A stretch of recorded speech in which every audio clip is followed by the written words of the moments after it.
Another episode of Buckets Rants. In today's video, we're going to be ranking NBA small forwards by tiers. We have the A+ tier, which is the king of the position, the undisputed best in the game. We got the A-level superstar level players. We got the A- lower superstar level players. We got the B tier, complimentary all-star level players, and the C tier, the rising stars that aren't quite there yet, and the elite role players who are stars in their role but not quite doing it at an all-star level. The small forward position is the first position without a clear undisputed best in the game. We have LeBron James, Kevin Durant, and Kawhi Leonard as the A tier. LeBron James has been the undisputed best in the game for a while in terms of the league, not even just at the small forward position, but this year he has a lot of competition. Last year, unfortunately, he wasn't able to make the playoffs due to injury and things like that. We weren't able to see playoff LeBron James, and there were better players in the league at that position and overall in the league than LeBron James during the regular season. Again, he was limited with the groin injury and a lot of other factors, but that was just the reality of the situation last year. We have the season obviously suspended, so we don't get to see the NBA playoffs yet, and maybe LeBron James will remind the world that he's the undisputed best player and best small forward in the game during the postseason. But right now, I'm putting Kevin Durant and Kawhi Leonard in the same tier at this stage of their career. LeBron James in year 17. He's still the best playmaker and bucket generator at this position. KD is the best overall bucket getter.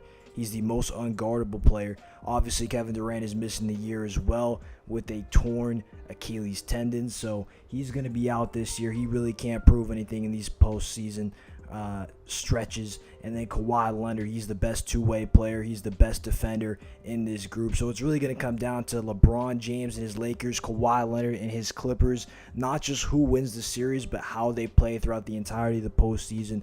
Who gets the better of the head-to-head matchup, who's more overall impactful on their team's success. That's really going to determine if anyone can separate themselves from the other to the point where they're on their own level. But right now, I'm going to put them on the same level. And then Kevin Durant, although he's not healthy, just how unstoppable he is as a scorer, the best scorer I've ever seen. He's definitely going to be in that conversation. Then the A- tier, we're going to go with Paul George. Paul George is an elite two-way player in his own right. He's the number 2 option now with the Clippers next to Kawhi Leonard. This is a dude that was top 3 in MVP voting and Defensive Player of the Year voting. And I know he's been injured. I know he's missed some time. I know the whole playoff P thing. That's why I can't put him in the A tier. He's just not the same as those other guys when it comes to postseason basketball. But this dude is still a killer on both sides of the ball. He's still very impactful, and he's definitely going to have a huge impact on where the Clippers are going to go in this postseason. He's at my A- tier. He's a superstar, but he's not quite on the level of those 3 guys that are in the A tier. Moving on to the B tier, we have Jimmy Butler, Jimmy Buckets. This dude is a very huge impact piece for the Miami Heat. He can do a little bit of everything. A versatile rover type player that can play make, he can rebound, he can score the basketball, and he can defend. He's not shooting the ball well at all from behind the arc, but he's still very clutch. You still know you can go to Jimmy Buckets when it needs to be a big shot down the stretch of the fourth quarter. The Miami Heat were not a playoff team last year, and in large part due to Jimmy Butler, they are now having home court advantage in a first round series whenever the NBA gets back. Shout out Jimmy Butler, definitely a B tier player. Chris Middleton, this is a dude that's putting up 20 plus points per game on 40, 50, 90 efficiency. We're talking about 40% from the 3-point line, 50% from the field, and 90% from the free throw line. And he's the second best player on the Milwaukee Bucks team. Yes, they have the MVP in Giannis Antetokounmpo, but Chris Middleton's a very big piece of Milwaukee's team success. He's definitely an all-star caliber player. Jason Tatum, this is a dude that's a stud on both ends of the floor as well. JT's had a big stretch after the All-Star break. After he was announced as an All-Star, he really took off, and he's been playing at that All-Star level for a good majority of the season. He's a very, very good defender. He can get buckets as well on the offensive side of the ball. And then Brandon Ingram. Brandon Ingram, again, is another two-way player.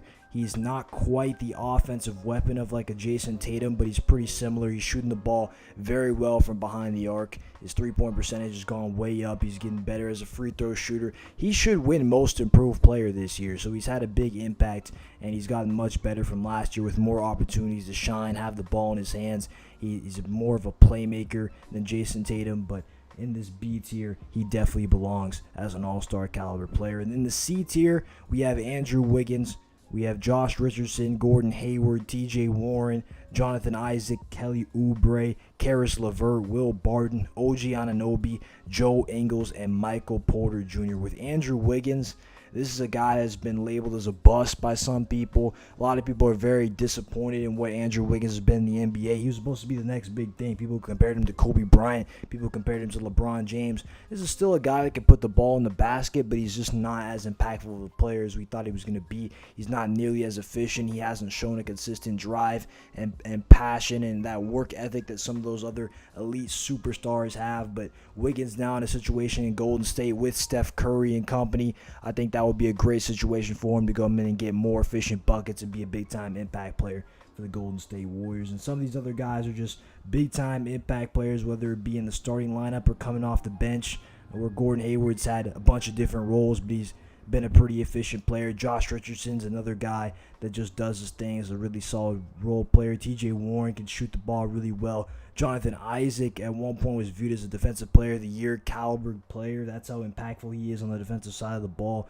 Karis LeVert can get buckets as well for the Brooklyn Nets. Will Barton's kind of a Swiss Army knife on the wing for the Nuggets, as is Michael Porter Jr., who has a lot of scoring upside. He just hasn't been able to consistently get into the games because he is a rookie. He's coming off of an injury. He hasn't been able to completely integrate himself into the offense, but the time and flashes we've seen on the court and the loads of potential he has, I'm ready to say already he's a C-tier impact guy. You got Joe Ingles, who can shoot the ball ridiculously from behind the arc, and then OG Anunoby, a really good versatile wing that can defend on the wing for the Toronto Raptors. So that's gonna do it for this video. The small forwards edition, we got the A tier LeBron James, KD, Kawhi. We got the A- Paul George. We got the B tier Jimmy Butler, Chris Middleton, Jason Tatum, Brandon Ingram. And the C tier Andrew Wiggins, Josh Richardson, Gordon Hayward, TJ Warren, Jonathan Isaac, Kelly Oubre, Karis LeVert, Will Barton,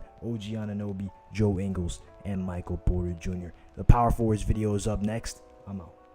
Peace.